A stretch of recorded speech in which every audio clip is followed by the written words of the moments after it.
Hello అండి, అందరికీ నమస్కారం. Welcome to my channel small Zindagi vlogs. మీరు నా ఛానల్ ఫస్ట్ టైం చూస్తున్నట్లయితే ప్లీజ్ ఒక లైక్ చేసేయండి, షేర్ చేయండి, సబ్స్క్రైబ్ చేసుకోండి. అందరూ బాగుండాలి, అందులో మనము ఉండాలి అని కోరుకోవాలి ఎప్పటికైనా. సో అందరూ ఆరోగ్యంగా ఉండాలని కోరుకుంటున్నాను. ఈ రోజుల్లో టైం, ఆరోగ్యం అనేది రెండు కూడా చాలా వాల్యుబుల్. ఏది కూడా ఒక్కసారి చేజార్చుకున్నామంటే మళ్ళీ తిరిగి తెచ్చుకోలేము. So healthy life style maintain చేసేద్దాం. నెక్స్ట్ ఇవాళ వచ్చేసి నా మార్నింగ్ రొటీన్ చూపిస్తున్నాను. మార్నింగ్ 6 o'clock స్టార్ట్ అవుతుంది. మా బాబు అలారం కంటే ఒక 5 నిమిషాలు ముందే లేచి కూర్చుంటాడు. సో మార్నింగ్ 6కి లేచి నేను 7:30 లోపు నా బ్రేక్ఫాస్ట్, అలాగే లంచ్ బాక్స్, నెక్స్ట్ ఇల్లు క్లీన్ చేసుకోవడం, తుడుచుకోవడం అన్నీ కూడా 7:30 లోపు అయిపోవాలి.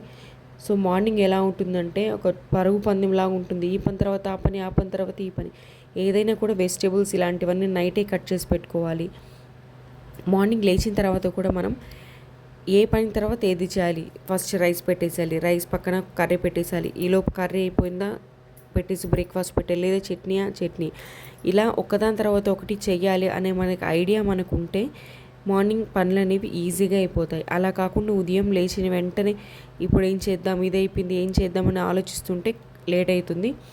సో మనం ఏం చేయాలనుకుంటున్నా ఈవినింగ్ నైటే అన్ని పనులు క్లారిటీగా మైండ్లో సెట్ చేసుకుంటే ఈజీగా అయిపోతుంది. నేను వచ్చేసి కూరగాయలు ఏవైనా కూడా నైటే కట్ చేసి పెట్టుకుంటాను. ఈ బెండకాయ, దొండకాయ, చిక్కుడుకాయ ఇలాంటి సమ్ కూరగాయలు.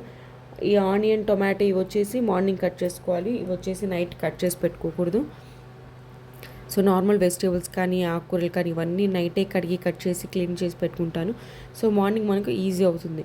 ఈరోజు వచ్చేసి నేను బంగాళదుంప టమాటా కర్రీ చేస్తున్నాను. బంగాళదుంప వచ్చేసి ఖచ్చితంగా మనం మార్నింగే కట్ చేసుకోవాలి కాబట్టి నేను మార్నింగే కట్ చేసుకుంటున్నాను. బంగాళదుంప అలాగే మిల్ మేకర్ కూడా వేస్తున్నాను.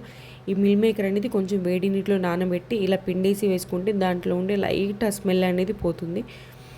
ఫస్ట్ రైస్ పెట్టేసాను. రైస్ వచ్చేసి నేను నైటే నానబెట్టుకుంటాను.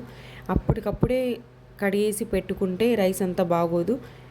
మ్యాక్సిమం ఒక 1-2 hours ముందే నానబెడతాం మేము ఇంట్లో కూడా.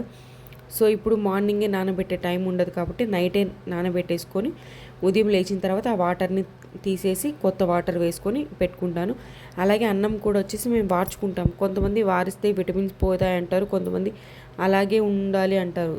ఏదైతే తెలియదు కానీ మా ఇంట్లో మా అమ్మ, అత్తయ్య వీళ్ళందరూ కూడా అన్నాన్ని వార్చే తింటారు కాబట్టి నాకు కూడా అదే అలవాటు. సో ఒక దాని మీద రైస్ పెట్టేశాను, ఒక దాని మీద కర్రీ పెట్టేశాను. కర్రీ అవుతుంది, కుక్కర్లో పెట్టేశాను, ఈజీగా సింపుల్గా అయిపోతుంది అనేసి. నెక్స్ట్ వచ్చేసి ఇక్కడ బ్రేక్ఫాస్ట్ కోసం ఆ రోజు ఉగ్గాని ప్లాన్ చేశాను నేను.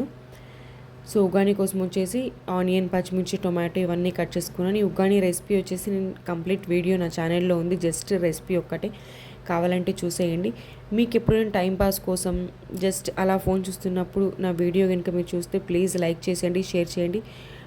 పెద్ద పెద్ద వంటలు కాకపోయినా కానీ సింపుల్గా ఈజీగా మీకు కూడా టైంపాస్ అవుతుంది, నాకు కూడా సపోర్ట్ చేసినట్టు ఉంటుంది. సో ఒక పక్క ఉగ్గాని కోసం తాలింపు రెడీ అవుతుంది, ఒక పక్క లంచ్ బాక్స్ పెట్టేస్తున్నాను. ఇవాళ లంచ్ బాక్స్ వచ్చేసి రైస్, బంగాళదుంప, సోయాబీన్, టమాటో కర్రీ, అలాగే బాక్స్లో కొంచెం పెరుగు. ఇది వచ్చేసి మా హస్బెండ్ లంచ్ బాక్స్ అండి. సో 7:30 లోపు నేను బ్రేక్ఫాస్ట్, లంచ్ అన్నీ ప్రిపేర్ చేసి ఇల్లు క్లీన్ చేసుకోవడం అయిపోతే 7:30కి బాబుని నేను తీసుకుంటే మా హస్బెండ్ వచ్చేసి చూసుకుంటారు. తన వర్క్ తను చేసుకొని 8 o'clock కల్లా వెళ్ళిపోతారు. ఇది వచ్చేసి ఉగ్గాని రెసిపీ అండి. ఉగ్గాని బజ్జీ కాంబినేషన్ సూపర్గా ఉంటుంది, కానీ బజ్జీ చేసేంత టైం మార్నింగ్ లేదు కాబట్టి నేను సింపుల్గా పప్పుల పొడి ఉగ్గాని వేసుకొని తింటున్నాను. మా బాబు పడుకున్నాడు. మళ్ళీ 6కి లేచిన తర్వాత 8:30 ఆ లోపు పడుకుంటాడు. వాడు పడుకున్న తర్వాత మళ్ళీ నేను ఈ లంచ్ ప్రిపేర్ చేసిన టిఫిన్ ఈ గిన్నెలు మొత్తం కడిగేసుకొని నేను బ్రష్ చేసుకొని నేను పాలు తాగి టిఫిన్ చేసేస్తాను. ఇక్కడైతే టిఫిన్ చేస్తుంటేనే మా బాబు లేచేసాడు ఆ రోజు. సో లేచిన తర్వాత తనకు కూడా టిఫిన్ పెట్టేసి మంచిగా ఆయిల్ మసాజ్ చేసేసి స్నానం చేపిస్తాను. మీరైతే ఏ ఆయిల్ యూజ్ చేస్తారు నాకైతే కమెంట్ చేసేయండి. బేబీ మసాజ్కి ఏ ఆయిల్ అనేది మా బాబు ఇప్పటికి 8 months స్టిల్ నాకు కన్ఫ్యూజన్గానే ఉంటుంది. కొంతమంది కోకోనట్ ఆయిల్ మంచిదంటారు, కొంతమంది నువ్వుల నూనె, కొంతమంది ఆలివ్ ఆయిల్ మంచిదంటారు. నాకైతే మా డాక్టర్ చెప్పింది వచ్చేసి నువ్వుల నూనె యూజ్ చేసి బేబీకి మసాజ్ చేసి అలాగే అంటే డ్రెస్ ఏం లేకుండా అలాగే మన ఎండలో ఒక 10 to 15 minutes ఉంచామంటే బాడీ అనేది వైటమిన్ డి మంచిగా అబ్జర్వ్ చేస్తుంది. నువ్వుల నూనె వచ్చేసి మనకు మజిల్ స్ట్రెంత్ కూడా చాలా బాగా ఉంటుంది అనేసి మా డాక్టర్ చెప్తారు. నచ్చితే కనుక మీరు ఖచ్చితంగా ఎవరన్నా యూజ్ చేయండి. అలాగే మీరు ఏ ఆయిల్ బేబీ మసాజ్కి యూజ్ చేస్తున్నారనేది నాకు కూడా కమెంట్ చేసేయండి. నేనైతే నువ్వుల నూనె యూజ్ చేస్తాను. కొంతమంది నువ్వుల నూనె వల్ల కొంచెం స్కిన్ బ్లాక్ అవుతుంది అలా అంటున్నారు. సో నాకైతే ఐడియా లేదు. మా బేబీ మరీ ఫెయిర్ కాదు, అలాగని డార్క్ కాదు, మీడియం కాంప్లెక్షన్లో ఉంటాడు కాబట్టి నేను సరే డాక్టర్ చెప్పారు కదా అనేసి అదే యూజ్ చేస్తున్నాను. ఇక్కడ నేను మ్యాట్ చూపిస్తున్నాను కదా, ఈ మ్యాట్ వచ్చేసి నేను మీషోలో తీసుకున్నాను. చాలా చాలా హెల్ప్ అవుతుంది. కొంచెం పిల్లలు అటు ఇటు కొంచెం తల తగిలినా కూడా కొంచెం బాగుంటుంది. కింద ఒక చాప్ వేసేసి పైన మ్యాట్ వేసేస్తాను. ఆ మ్యాట్ వచ్చేసి నేను మీషోలో తీసుకున్నాను. నెక్స్ట్ ఇక్కడ దానిమ్మ కూడా మనం పిల్లలకి ఎలా ఇవ్వచ్చు అంటే, నాకు మా డాక్టర్ గారు ఇది కూడా చెప్పారనమాట, పీడియాట్రిషియన్. మనం జ్యూస్ చేసేసి మనం పల్పు స్ట్రెయిన్ చేసి ఇవ్వచ్చు. కానీ నేనైతే ఏం చేస్తున్నాను, మనం నిమ్మకాయలు పిండుతాం కదా, దాంట్లో పిండేసి ఇస్తున్నాను. నేనైతే ఒక 2-3 స్పూన్స్ పిల్లలకి సరిపోతుంది. నెక్స్ట్ ఆ రోజు డిన్నర్కి వచ్చేసి నేను జొన్న రొట్టె అండ్ తోటకూర ఫ్రై చేశాను.